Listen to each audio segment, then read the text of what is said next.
هريرة رضي الله تعالى عنه قال قال رسول الله صلى الله عليه وسلم من سلك طريقا يلتمس فيه علما سهل الله له طريقا إلى الجنة رواه مسلم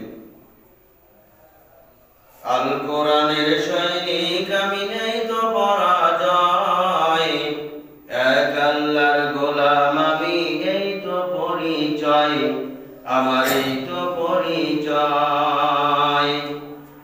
আল কোরআনের সৈনিক আমি নেই তো পরাজয়, এক আল্লাহর গোলাম আমি এই তো পরিচয়, আমার এই তো পরিচয়।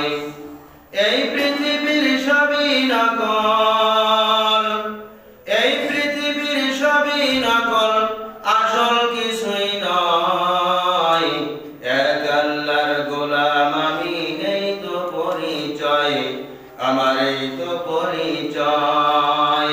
আল কোরআনের সৈনিক আমি নেই তো পরাজয়, এক আল্লাহর গোলাম আমি এই তো পরিচয়, আমার এই তো পরিচয়। কোরআন হাদিস শাসনতন্ত্র রাসূল আমার নেতা, উৎসাহ মোর চির অম্লান ইতিহাস বীরগাথা। কোরআন হাদিস শাসনতন্ত্র রাসূল আমার নেতা, উৎসাহ মোর চির অম্লান ইতিহাস বীরগাথা।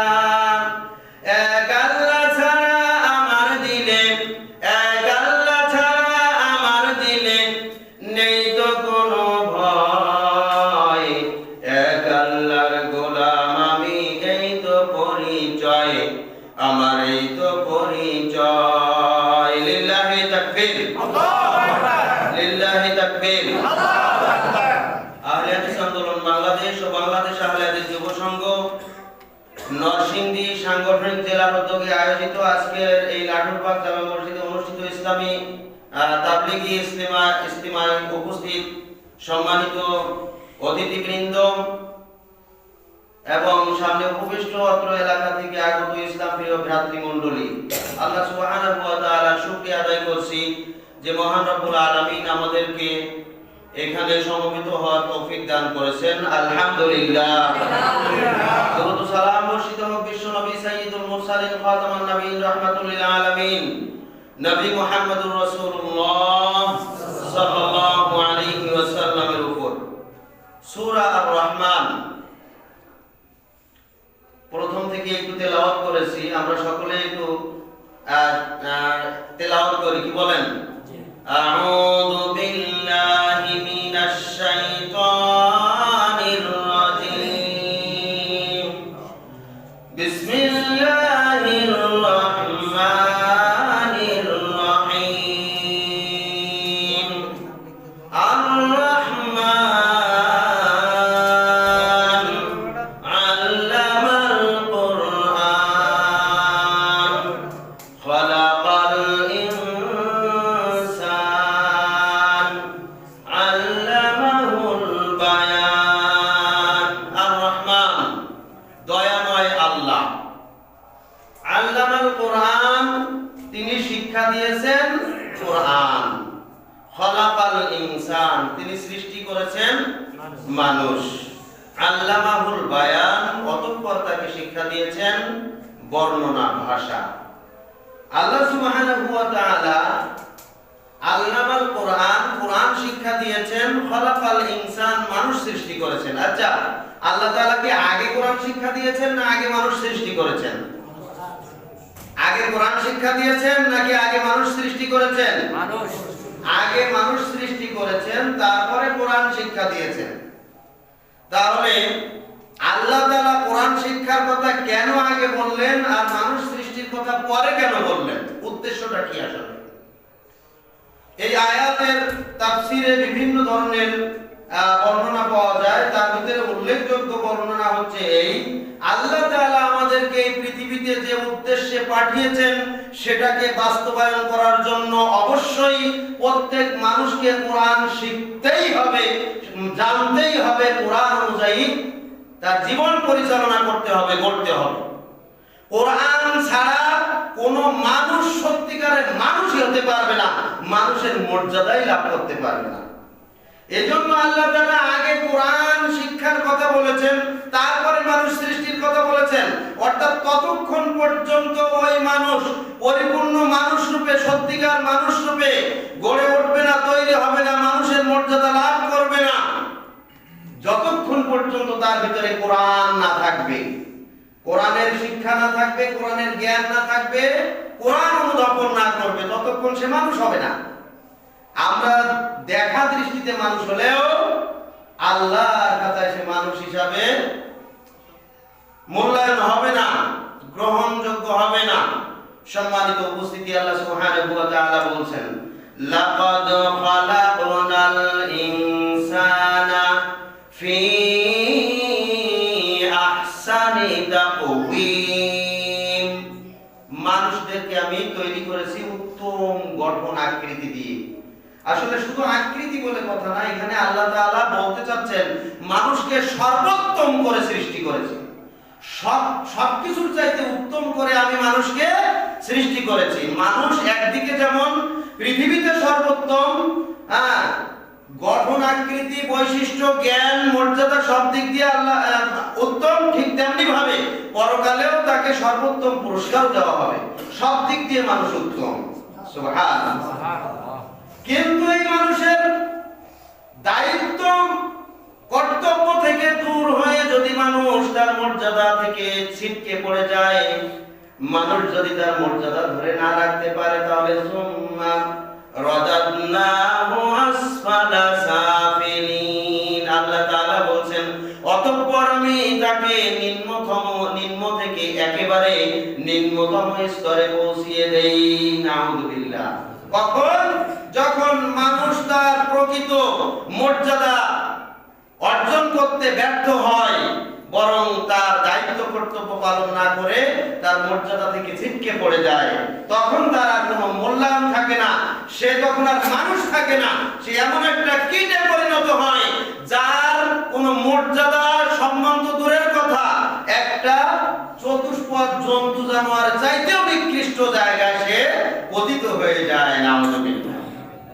আর এই মর্যাদা সম্মান ধরে রাখার সর্বোত্তম ব্যবস্থাপনা হচ্ছে মহাগ্রন্থ আল কোরআনের শিক্ষা অর্জন করা।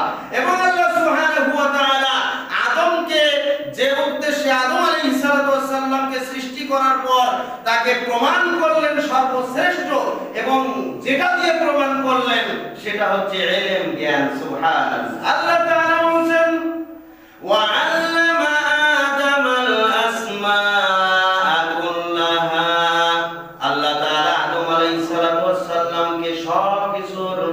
নাম শিক্ষা দিলেন, সব কিছুর বিষয় শিক্ষা দিলেন।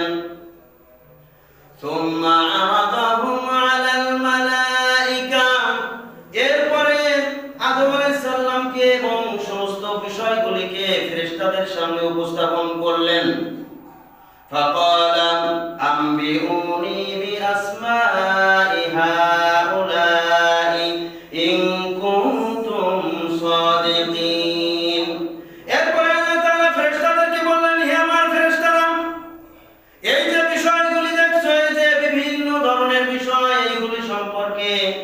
তোমরা আমাকে জানিয়ে দাও এগুলির নাম কি, এগুলি কি কাজে লাগে, এগুলির বর্ণনা জানিয়ে দাও। ক্বালু সুবহানাকা। আল্লাহ তাআলা বলেন, ইন কুনতুম সাদিকিন, যদি তোমরা সত্যবাদী হও। তখন তারা ফেরেশতারা কি বলল? সুবহানাকা। ফেরেশতারা বলল, হে আল্লাহ, আপনি পবিত্র, মহা সম্মানিত, আমরা আপনার পবিত্রতা ঘোষণা করছি। লা ইলমা লানা, আমাদের কোনো জ্ঞান নাই, আমরা কিছুই জানি না। ইল্লা মা আল্লামতানা, শুধুমাত্র ওইটুকু জ্ঞানই আমাদের আছে, ওই বিষয়ে আমরা জানাতে পারবো যতটুকু জ্ঞান, যতটুকু জানার তৌফিক আপনার পক্ষ থেকে আমাদেরকে দিয়েছেন। সুবহানাল্লাহ। ইল্লা মা আল্লামতানা, যতটুকু আমাদেরকে শিক্ষা দিয়েছেন তার চাইতে বেশি বলার ক্ষমতা আমাদের নাই। তো আদম আলাইহিস সালামকে আল্লাহ তাআলা বলে দিলেন যে তুমি এখন জানিয়ে দাও। আদম আলাইহিস সালাম সব কিছু যখন জানানো শুরু করলেন, তখন ফেরেশতাদেরকে বললেন যে দেখো, তোমাদের চাইতে আদম সম্মানী। সুবহানাল্লাহ। তোমাদের চাইতে আদম সম্মানী কি জন্য? আদম অনেক কিছু জানে, তোমরা জানো না। আদমকে জ্ঞান দেওয়া হয়েছে, তোমাদেরকে ওই জ্ঞান দেওয়া হয় নাই। এই জ্ঞানের কারণে আদম তোমাদের চাইতে শ্রেষ্ঠ। সুবহানাল্লাহ। মানুষদেরকে আল্লাহ সম্মান দিয়েছেন, মর্যাদা দিয়েছেন। আল্লাহ তাআলা বলেন সূরা বনী ইসরাঈল ৭০ নম্বর আয়াত, ওয়ালাকাদ কাররামনা বানি আদম, আদম সন্তানকে আমি মর্যাদা দান করেছি, শ্রেষ্ঠত্ব দান করেছি। আদম সন্তানকে যে মর্যাদা দিয়েছে, আদমকে যে মর্যাদা দেওয়া হয়েছে, এই মর্যাদার সর্বশ্রেষ্ঠ এবং অন্যতম কারণ হচ্ছে আল্লাহ তাআলা আদমকে, আদম সন্তানকে জ্ঞান দান করেছেন। সুবহানাল্লাহ। এই জ্ঞান কোন জ্ঞান? উচ্চ শিক্ষা। আমরা উচ্চ শিক্ষা অর্জন করানোর জন্য বাচ্চাদের পিছনে কত টাকা ব্যয় করতেছি, লক্ষ লক্ষ টাকা। আজকের সন্তানকে শিক্ষা দেওয়ার জন্য স্কুল থেকে কলেজ, কলেজ থেকে বিশ্ববিদ্যালয়, বিশ্ববিদ্যালয় থেকে এবার আরো উচ্চতর ডিগ্রি অর্জনের জন্য কত মানুষ বিদেশে ডিগ্রি অর্জন করতে যাচ্ছে, এবং এগুলিকে আমরা উচ্চ শিক্ষা বলছি। আসলে উচ্চ শিক্ষাটা কি আমরা জানি না, যে উচ্চ শিক্ষাটা কি। উচ্চ শিক্ষাটাই হচ্ছে যে শিক্ষাটা আল্লাহ তাআলা উপর থেকে দিয়েছেন, এটা হচ্ছে উচ্চ শিক্ষা। উচ্চ শিক্ষা মানে যেটা উঁচু থেকে এসেছে, উপর থেকে এসেছে। উপর থেকে কি এসেছে? আল্লাহ তাআলা বলেন, ইন্না আনজালনাহু ফি লাইলাতিল কদর, নিশ্চয়ই আমি মহান গ্রন্থ আল কোরআনকে কদর রাত্রিতে নাজিল করেছি। নাজিল করা মানে কি? উপর থেকে নিচে আসা। তো উপর থেকে নিচে আসা, এটা উপর থেকে নিচে কি পাঠিয়েছেন? কোরআন পাঠিয়েছেন। কেন পাঠিয়েছেন? আল্লাহ তাআলা কোথায় আছেন? আল্লাহ তাআলা কোথায় আছেন? আর-রাহমানু আলাল আরশি ইস্তাওয়া, সূরা তাহার ৫ নম্বর আয়াত। আল্লাহ তাআলা বলেন রহমান আরশের উপরে সমাসীন। সুবহানাল্লাহ। আল্লাহ তাআলা যেহেতু আরশের উপরে রয়েছেন, ওখান থেকে তিনি মানুষদেরকে চলার জন্য যে গাইডলাইন দিয়েছেন, সেটা উপর থেকে নাজিল করেছেন। এই জন্য এটা হচ্ছে উচ্চ কিতাব। আল্লাহ তাআলা উপর থেকে আদমকে, হাওয়াকে, ইবলিসকে পাঠাতে যেয়ে কি বললেন? কুলনা হাবিতু মিনহা জামিআ, হে আদম, হে হাওয়া এবং সেই সাথে ইবলিস, তোমরা সকলেই দুনিয়াতে নেমে যাও। ফাইম্মা ইয়াতিয়ান্নাকুম মিন্নি হুদা, এরপরে তোমাদের নিকটে আমার পক্ষ থেকে একটা হেদায়েতের বাণী পাঠানো হবে। ফামান তাবিআ হুদায়া ফালা খাউফুন আলাইহিম ওয়ালা হুম ইয়াহজানুন, অতঃপর যে ব্যক্তি আমার এই হেদায়েতের বাণীর অনুসরণ করবে, তার জন্য দুনিয়াতে কোনো ভয় নাই, পরকালের জন্য তাকে হতাশার, চিন্তিত হওয়ার কোনো কারণ নাই। সুবহানাল্লাহ। দুনিয়া এবং আখিরাতে কোনো ভয় নাই। ওয়ালা তাহিনু ওয়ালা তাহজানু ওয়া আনতুমুল আ'লাউনা ইন কুনতুম মুমিনিন, তোমাদের কোনো ভয় নাই, তোমাদের কোনো চিন্তা নাই, সর্ব অবস্থায় তোমরা বিজয়ী। ইন কুনতুম মুমিনিন, যদি তোমরা মুমিন হও। সুবহানাল্লাহ। মুমিন হওয়ার জন্য আল্লাহ তাআলা যে গাইডলাইন দিয়েছেন, যে কিতাব দিয়েছেন, এই কিতাবের যথাযথ অনুসরণ যারা করবে, এই কিতাব যারা অধ্যয়ন করবে, কিতাব অনুযায়ী জীবন করবে, এরাই হবে ঈমানদার ব্যক্তি, মুমিন ব্যক্তি। এদের দুনিয়া এবং আখিরাতে কোনো পরাজয় নাই, সর্বাবস্থায় এরা বিজয়ী। এদের কোনো টেনশন, কোনো চিন্তা, কোনো কিছুই কখনো গ্রাস করে না। সুবহানাল্লাহ। তাহলে বলছিলাম, উপর থেকে আল্লাহ তাআলা কোরআন পাঠিয়েছেন। আর কি পাঠিয়েছেন? উপর থেকে আরো পাঠিয়েছেন রাসূল সাল্লাল্লাহু আলাইহি ওয়াসাল্লামের রেখে যাওয়া হাদিস। এটা কি আল্লাহ রাসূলের বানানো কথা নাকি আল্লাহর প্রদত্ত ওহী? ওহী দুই প্রকার, ওহী মাতলু, ওহী গায়রু মাতলু। ওহী মাতলু মানে যেটা তেলাওয়াত করা হয়, মহাগ্রন্থ আল কোরআন। আর ওহী গায়রু মাতলু যেটা তেলাওয়াত করা হয় না, কিন্তু এটাও ওহী, এটাও আল্লাহ তাআলা পাঠিয়েছেন। সুবহানাল্লাহ। আল্লাহ তাআলা বলেন, আম ইয়াতিকু আনিল হাওয়া ইন হুয়া ইল্লা ওয়াহয়ুন ইউহা, আমার রাসূল নিজের থেকে কোনো কথা বলেন না, নিজের পক্ষ থেকে, নিজের মস্তিষ্ক থেকে কোনো কথা বলেন না। যা কিছু কথা বলেন, শরীয়তের যা কিছু নির্দেশনা দেন, সবকিছুই আমি মহান রব্বুল আলামিন আমার পক্ষ থেকে তার উপরে ওহী করা হয়েছে। এই ওহীর কথা কেবল মানুষকে জানিয়ে দেন। সুবহানাল্লাহ। এজন্যই আল্লাহ তাআলা সূরা হাশরের 7 নম্বর আয়াতে বলছেন, ওয়া মা আতাকুমুর রাসূলু ফাখুযু, তোমাদের রাসূল তোমাদেরকে যা দিয়েছেন তা তোমরা গ্রহণ করো। ওয়া মা নাহাকুম আনহু ফান্তাহু, আর তোমাদের রাসূল তোমাদেরকে যা থেকে বিরত থাকেন তা থেকে তোমরা বিরত হও। সুবহানাল্লাহ। তাহলে রাসূলের কথা শরীয়তে যা কিছু বলা হয়েছে সবকিছুই কি আল্লাহর পক্ষ থেকে ওহী। সুবহানাল্লাহ। তাহলে ওহী কয় প্রকার? দুই প্রকার, একটা আল্লাহর কিতাব আল কোরআন, আর একটা হচ্ছে আল্লাহর রাসূলের বাণী হাদিস। বিশ্বনবী মুহাম্মদুর রাসূলুল্লাহ সাল্লাল্লাহু আলাইহি ওয়াসাল্লাম বিদায় হজ্জের ভাষণে, এই দুইটার পর বিদায় হজ্জের ভাষণে তামাম দুনিয়ার সমস্ত মুসলমানদেরকে লক্ষ্য করে, লক্ষাধিক সাহাবীদেরকে উদ্দেশ্য করে এই কথাই বলে গিয়েছেন, তারাকতু ফীকুম আমরাইন, আমি তোমাদের মাঝে দুইটা বস্তু ছেড়ে যাচ্ছি, লান তাদিল্লু, কখনো তোমরা পথভ্রষ্ট হবে না, মা তামাসসাকতুম বিহিমা, যতদিন পর্যন্ত তোমরা এই দুইটাকে মজবুত ভাবে ধারণ করে থাকতে পারবে। এই দুইটা কি? কিতাবাল্লাহি ওয়া সুন্নতি, একটা হচ্ছে আল্লাহর কিতাব আর একটা আমি নবী আমার সুন্নাত হাদিস। সুবহানাল্লাহ। এই দুইটা বস্তু, এই দুইটা বস্তু এসেছে আল্লাহর পক্ষ থেকে। এটাই হচ্ছে উচ্চ কিতাবের মাধ্যম। উচ্চ কিতাব দুইটা, কোরআন এবং হাদিস। এই কোরআন এবং হাদিসের গভীর পাণ্ডিত্য যে যত বেশি অর্জন করবে সে তত বড় উচ্চ শিক্ষিত হবে। সুবহানাল্লাহ। দুনিয়ার কিতাবের উচ্চ শিক্ষা, উচ্চ শিক্ষার কোনো মাধ্যম নাই। উচ্চ শিক্ষা কাকে বলে আমরা মানুষ জানি না। উচ্চ শিক্ষা কাকে বলে? কোরআন হাদিসের গভীর পাণ্ডিত্যই হচ্ছে উচ্চ শিক্ষা। এবং এই কোরআন এবং সহিহ হাদিস যেখানে পাঠ করানো হয়, পাঠ করা হয়, পড়ানো হয়, শেখানো হয়, এই প্রতিষ্ঠানটাই হচ্ছে উচ্চ শিক্ষার প্রতিষ্ঠান। কিসের কলেজ আর কিসের বিশ্ববিদ্যালয়? 10 তলা 20 তলা বিল্ডিং দিয়ে আপনি কি করবেন যদি সেখানে কোরআন হাদিস না পড়ানো হয়? ওটা কিসের উচ্চ শিক্ষার কিতাব? উচ্চ শিক্ষার প্রতিষ্ঠান। উচ্চ শিক্ষার প্রতিষ্ঠান হচ্ছে যেখানে কোরআন এবং হাদিস পড়ানো হয়। আপনার সন্তানকে আপনি উচ্চ শিক্ষা দিতে গেলে অবশ্যই তাকে কোরআন এবং হাদিস শিক্ষা দিতে হবে। সুবহানাল্লাহ। ইলম শিক্ষা দিতে হবে।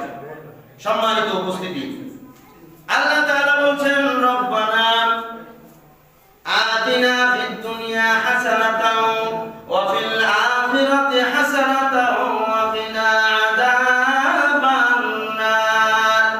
হে আমাদের প্রতিপালক, আতিনা ফিদ দুনিয়া, দুনিয়াতে আমাদেরকে দান করো হাসানা, কল্যাণ, ওয়া ফিল আখিরাতি হাসানা, আখিরাতেও আমাদেরকে কল্যাণ দান করো, ওয়া কিনা আযাবান নার, এবং আমাদেরকে জাহান্নামের আগুন থেকে রক্ষা করো। এই দোয়া আমরা পড়ি না? এই দোয়ার ব্যাখ্যায়, এই আয়াতের ব্যাখ্যায় হাসান বসরি রাহমাতুল্লাহ আলাইহি বলছেন,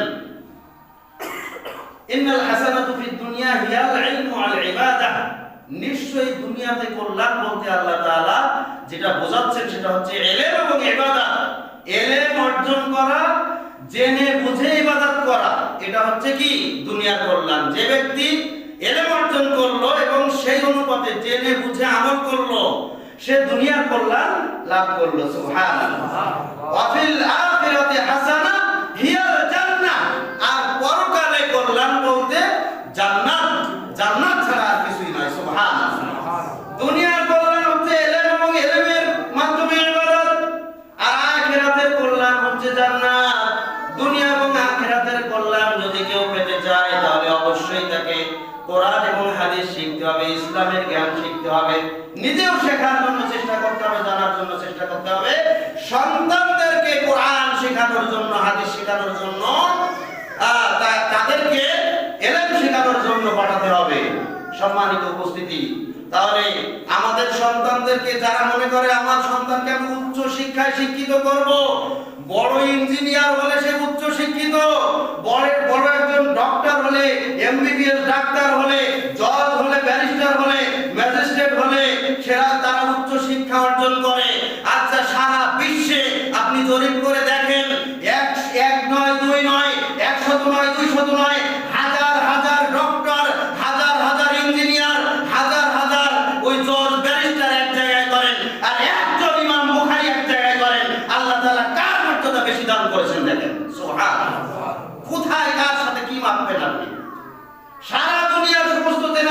শিক্ষিত তথাকথিত উচ্চ শিক্ষিত লোকদেরকে এক জায়গায় করেন, আর একজন ইমাম আহমদ বিন হাম্বলকে এক পাল্লায় রাখেন, দেখেন কার পাল্লা ভারী হয়। আল্লাহ তাআলা বলেছেন ইয়ারফাইল্লাহুল লাযীনা আমানু ওয়াল্লাযীনা উতুল ইলমা দারাজাত। আল্লাহ তাআলা মর্যাদায় তাদেরকেই উন্নীত করেছেন, তাদেরকেই সবচেয়ে বেশি মর্যাদা দান করেছেন যারা সত্যিকার ভাবে ঈমান এনেছে, যারা ঈমানদার, এবং যাদেরকে আল্লাহ তাআলা ইলম দান করেছেন, জ্ঞান দান করেছেন। সুবহানাল্লাহ। সুতরাং এই পৃথিবীতে সবচাইতে বেশি মর্যাদার অধিকারী হচ্ছে আলেমেরা, কোরআন হাদিসের গভীর পাণ্ডিত্য যারা অর্জন করেছেন, এরাই হচ্ছে সবচেয়ে মর্যাদার অধিকারী, এরাই সবচেয়ে আল্লাহর কাছে বেশি মর্যাদার অধিকারী। সুবহানাল্লাহ। আমার সময় শেষ, এই জন্য সামনে অগ্রসর হতে পারছি না। তো যাই হোক, ইনশাআল্লাহ পরবর্তীতে আল্লাহ তৌফিক দান করলে আবার আলোচনা রাখার